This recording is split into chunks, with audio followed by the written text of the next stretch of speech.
कैसे हैं आप लोग। Welcome to the Ali zone. अल्हम्दुलिल्लाह मैं भी बिल्कुल ठीक। तो पिछले लेक्चर में कुछ चीज़ें रह गई थी, कुछ कन्फ्यूजन, जैसे कि हमारा फ़ोल्डर नहीं ओपन हो रहा उस तरह से, और open with V S code नहीं आ रहा। तो उनके लिए ये है कि आप वी एस कोड खोलें, फाइल्स पे जाएं, ओपन फोल्डर पे क्लिक करें और जो आपने फ़ोल्डर बनाया उसको सेलेक्ट कर लें, आपका फ़ोल्डर खुल जाएगा। और एक और चीज़ कि हमारा आउटपुट नहीं आ रहा लाइव, हम गो लाइव पे क्लिक भी कर रहे हैं तब भी नहीं आ रहा। तो उसके लिए सबसे बेहतर ये है कि आप लोग सेटिंग्स पे जाएँ। सेटिंग्स पे जाने के बाद फिर सेटिंग्स में जाएँ, यहाँ पे आप ऑटो सेव जब सर्च करेंगे तो देखें ये आ जाएगा। ये आपका अगर ऑफ़ है तो इसको ऑन विंडोज़ चेंज पे रख दें, ताकि आप कोई भी चेंज देते हैं तो ये उसी वक्त जो है आपको चेंज कर दे, आपका जो है उसी वक्त सेव कर दे आपका काम, और ये उसी वक्त जो है लाइव आ जाए। तो पिछले लेक्चर को थोड़ा सा रिपीट कर देते हैं ताकि जिनको समझ नहीं है उनको आ जाए। H1 हेडिंग्स होती हैं, ये सारी हेडिंग्स हैं, H जो जितने भी हैं सारी हेडिंग्स हैं। H1 सबसे बड़ी, H2 उससे छोटी, H3 उससे छोटी, H4 उससे छोटी, और ये हमारा पैराग्राफ का टैग है जिसमें हम पैराग्राफ लिखते हैं, और हम सब कुछ ये बॉडी के अंदर लिखते हैं, और ये सेंटर टैग इन सब चीज़ों को सेंटर करने के लिए। तो आज का जो हमारा टॉपिक है वो है तो बहुत छोटा लेकिन इम्पॉर्टेंट है। तो इस इम्पॉर्टेंट टॉपिक को जो है सबसे पहले मैं डिस्क्लेमर दे देता हूँ कि आज हमने क्या क्या पढ़ना है। आज हमने पढ़ना है BR टैग के बारे में और लिंक कैसे लगाई जाती है उसके बारे में। लेकिन इन सबसे पहले मैं आपको बता दूं कि BR tag not a good practice, वो अभी के लिए आप इस्तेमाल कीजिएगा, लेकिन इन फ्यूचर क्योंकि हम स्टाइलिंग सारी करते हैं CSS से, तो ये चीज़ जो है सही नहीं होगी। तो मैं जल्दी जल्दी से लेक्चर 2 के नाम से फाइल बना देता हूँ। बॉयलर प्लेट लगा देते हैं और टाइटल के अंदर भी मैं लिखूँगा लेक्चर 2। अभी आते हैं बॉडी के अंदर और इसको हम कल वाला काम पेश कर देंगे। अब BR टैग का काम क्या होता है, इसको मैं लाइव ले जाता हूँ ताकि आपको मैं समझा सकूँ। अब BR टैग का काम क्या होता है। फॉर सपोज आपको इस जगह से स्पेसिंग चाहिए, ये आपको लाइन नीचे चाहिए, आपको ने लाइन ब्रेक करनी है, तो BR टैग का यही काम है। जहाँ पे लाइन ब्रेक करनी है वहाँ पे सिंपल BR लिख के इंटर कर दो, ये लाइन आपकी हो जाएगी ब्रेक। देखें हो गई, मैंने कोई सेव नहीं किया, कुछ नहीं किया, मेरा ऑटो सेव जो मैंने ऑन किया था उसकी वजह से ये हो रहा है। तो इधर भी मैंने क्या करना है, BR लिख के इंटर, ये होगी लाइन ब्रेक। जहाँ जहाँ से मुझे ब्रेक करनी है, मुझे यहाँ से करनी है, मुझे यहाँ से करनी है, जहाँ से भी मुझे करनी है मैं जस्ट BR लिखूँगा। अब जो हमारा काम, जो हमारा मेन टॉपिक है वो है लिंक। अब लिंक कैसे लगाना है। फॉर सपोज आप कोई वेबसाइट बना रहे हैं जिसमें कोई अपने लिंक लगाना है, या फिर इस टैग के और भी काफ़ी सारे काम हैं। बेसिकली हम यूज़ करते हैं एंकर टैग। अब ए को प्रेस करके जैसे इंटर दबाएंगे ये आपका हो गया एंकर टैग। अब इससे क्या होगा, इससे हमारी लिंक बन सकती है, और इससे और भी काफ़ी सारे काम है, वो हम आगे देखेंगे जब हम प्रैक्टिकल वर्क करेंगे। तो इसको काम कैसे करता है भी, इसका यूज़ कैसे होता है। फॉर एग्जांपल मैं एक वेबसाइट निकाल लेता हूँ www.facebook.com। ये वेबसाइट मैंने ओपन कर ली। अब इसका लिंक है ये वाला, इसको मैं कॉपी कर लेता हूँ, या जो भी हमने लिंक वहाँ पे लगाना है हम उसको कॉपी कर लेंगे, और इस href के बाद हम यहाँ पर पेस्ट कर देंगे। अब क्या हुआ देखते हैं, कुछ भी नहीं हुआ होगा। देखिए कोई भी चीज़ यहाँ पर नहीं आई। क्यों नहीं आई, क्योंकि हमने लिंक तो डाल दिया, लेकिन ये लिंक है किस चीज़ का वो तो मैंने नहीं डाला। फॉर एग्जांपल अब ये फेसबुक का मैंने लिंक डाल दिया। अब मैं लिखता हूँ कि माय, इधर आपने लिखना है, इधर ये जो एंकर टैग की क्लोजिंग जहाँ पे ख़त्म हो रही है और ओपनिंग जहाँ से ख़त्म हो रही है और क्लोजिंग जहाँ से स्टार्ट हो रही है, यहाँ इस जगह पे आपने लिखना है कि मैं लिखता हूँ इसका नाम कि माय फेवरेट वेबसाइट। अब अगर मैं देखूँ इसको तो देखें आ गया। अब जैसे मैं इसको क्लिक करूँगा फेसबुक खुल जाएगा, लेकिन आप देख रहे हैं उसी टैब में खुल रहा है, मुझे तो ये न्यू टैब में चाहिए ना। तो उसका क्या तरीका है, उसका तरीका क्या है कि आपने जस्ट ए के बाद स्पेस देके लिखना है टारगेट और ब्लैंक। जैसे ही आप ये करते हैं ए के बाद टारगेट, href से पहले और ए के बाद, जैसे आप ये करते हैं। अब अगर मैं अपने लाइव सर्वर में जाऊँ, मैं जैसे इसको क्लिक करूँगा देखें यहाँ चेक करें ये न्यू टैब में ऊपर हो गया। ये तरीका होता है लिंक को डालने का। लेकिन अगर आप फोकस करें तो मेरा इसका कलर भी चेंज हो गया, क्योंकि ये बता रहा है कि ये विजिटेबल हो चुकी है, ये हमने जो लिंक लगाया है वो विजिटेबल हो चुका है, ये हमने विजिट कर ली है।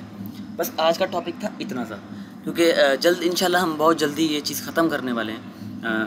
जैसे कि मैं आपको बता देता हूँ, ये चीज़ हमने जल्दी ख़त्म कर देनी है जो है HTML। अब 2-4 लिंक्स और लगा देते हैं ताकि हमें और पता लग जाए। मैं 2-4 एंकर टैग लगा देता हूँ। मैं यहाँ पे लिख देता हूँ href के अंदर कि HTTPS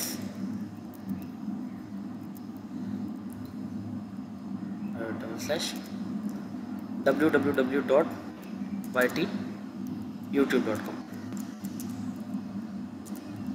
अच्छा, इसमें कोई स्पेलिंग मिस्टेक नहीं होनी चाहिए, ये बात याद रखिएगा। इसमें मैं लिख देता हूँ HTTPS कॉलन, उसके बाद www.google.com। अब ये हमने कर दिया तो हमें सबके आगे टारगेट तो लगाना पड़ेगा। मैं टारगेट ब्लैंक कर देता हूँ, इधर भी मैं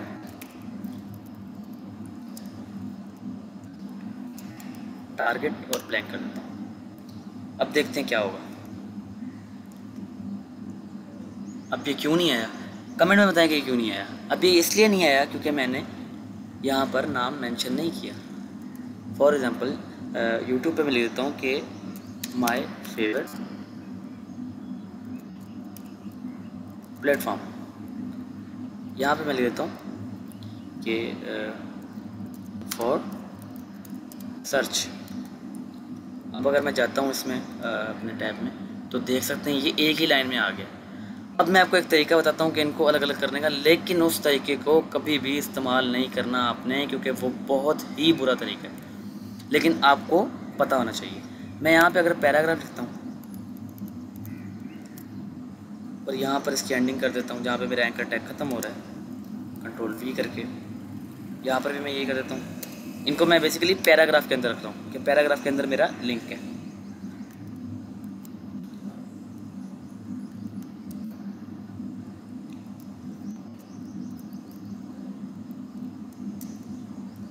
तो देखिए होता है क्या।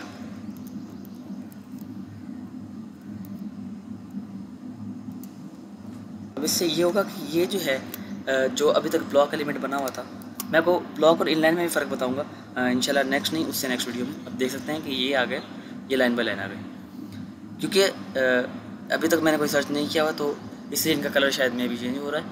लेकिन जैसे मैं किसी एक पे भी क्लिक करूँगा तो मेरी वेबसाइट खुल जाएगी। देखिए ये खुल गया। यही तरीका है सारा लिंक लगाने का, और मुझे उम्मीद है कि आपको ये वाली वीडियो बहुत अच्छी लगी होगी और आपको पसंद भी आई होगी। आपको होपफुली मेरी कोशिश यही होगी कि आपके सारे जितने भी जो क्वेरीज हैं वो सब कंप्लीट करूं। लेकिन फिर भी अगर कुछ रह जाए तो कमेंट सेक्शन आपके लिए ही खुला हुआ है, आप पूछ सकते हैं मुझसे जो चीज़ आप पूछना चाहें। और आज का आपका टास्क है कोई और, मैं आपको टास्क देता हूँ आज का। सबसे पहले आपने क्या करना है, H1 की हेडिंग लगानी है और उसमें लिखना है आपने इंट्रोडक्शन। आपका जो ये होगा, जो हेडिंग होगी वो होगी इंट्रोडक्शन, और उसके बाद आपने पैराग्राफ के अंदर लिखना है अपना इंट्रो। उसके बाद आपने लगानी है 5 लिंक्स, और ये सब कुछ होना चाहिए सेंटर के अंदर। ये सब कुछ किधर होना चाहिए, सेंटर के अंदर होना चाहिए। अब इसको मैंने कर दिया कमेंट। अब ये कमेंट का क्या मतलब होता है, अब कमेंट करने से क्या हुआ, यहाँ पे कमेंट करने से ये हुआ कि ये चीज़ मेरी कोड के अंदर नहीं आएगी। अब ये आपने कैसे करना है, कंट्रोल प्लस ये जो क्वेश्चन मार्क का जो होता है साइन, इसको आप क्लिक करेंगे तो आपका ये कमेंट हो जाएगा। सिंपल सी बात है, ये सारा आप कमेंट हो चुका है। तो आज की वीडियो सिर्फ इतनी, उम्मीद करता हूँ आपको पसंद आई होगी और आपको अभी तक जितना कुछ किया सब कुछ समझ आया होगा। ये आपका टास्क है, इसको लाजमी पूरा कीजिएगा ताकि हम जो है आगे प्रोसीड कर सकें। और जो इंट्रोडक्शन आपने पैराग्राफ जो आपने लिखना है उसके अंदर आपने मिनिमम 5 BR टैग्स लगाने हैं ताकि वो एक सूटेबल लुक के अंदर आ चुके। ये आपका आज का टॉपिक है, और ये आपका आज का, मेरा तो टॉपिक हो चुका, आपका आज का टास्क ये है। और इंशाल्लाह कल हम और नई चीज़ें पढ़ेंगे, और इंशाल्लाह 3 से 4 वीडियोस के अंदर HTML ख़त्म। उम्मीद करता हूँ आपको वीडियो पसंद आई होगी। अपना बहुत बहुत सपोर्ट दिखाइएगा। मैं जो एफर्ट्स कर रहा हूँ उसके बदले आपका सपोर्ट चाहिए होगा। तो see you on next video, good bye.